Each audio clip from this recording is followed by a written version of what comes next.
இன்றைக்கி ஒரு காஞ்சிபுரம் ஸ்டைல் சாரீ தான் வந்து கொண்டு வந்திருக்கோம். சாரீ ப்ளஸ் ஆரி ஒர்க் ப்ளவுஸ் ரெண்டுமே சேர்த்து வந்து 1099 கொண்டு வந்திருக்கோம். இந்த சாரீ மட்டுமே 899.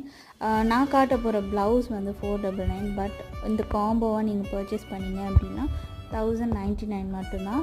ஷிப்பிங் வந்து எக்ஸ்ட்ரா வருங்க. இந்த சாரீ ஃபுல்லாகவே வந்து காஞ்சிபுரம் வீவிங்கில் ஃபுல்லாக கிராண்டாக சரி ஒர்க்கு, ஒரு சைடு ஸ்மால் பார்ட்ரு, ஒரு சைடு பிக் பார்ட்ரு, கான்ட்ராஸ்டான ரிச் பல்லு கொடுத்துருக்காங்க. அதே மாதிரி கான்ட்ராஸ்டான ப்ரொக்கேட் ப்ளவுஸுமே கொடுத்துருக்காங்க. இந்த சாரீ வந்து உங்களுக்கு சூப்பராக இருக்கும் நீங்கள் வேர் பண்ணும்போது. இதோட ப்ரைஸ் வந்து 899 நான் சொன்ன மாதிரி. பட் நம்ம இந்த ப்ளவுஸோட சேர்த்து நீங்கள் பர்ச்சேஸ் பண்ணிங்க அப்படின்னா 1099 யாராலையுமே கொடுக்க முடியாத ப்ரைஸ். எவ்வளோ கிராண்டான சாரீ ப்ளஸ் கிராண்டான ப்ளவுஸ் வந்து 1099க்கு கிடைக்கவே கிடைக்காது. ஸோ மிஸ் பண்ணிடாதீங்க. டக்குன்னு ஸ்க்ரீன்ஷாட் எடுத்து ஸ்க்ரீனில் தெரியிற வாட்ஸ்அப் நம்பர் போய் உங்கள் ஆர்டர்ஸை ப்ளேஸ் பண்ணிக்கோங்க.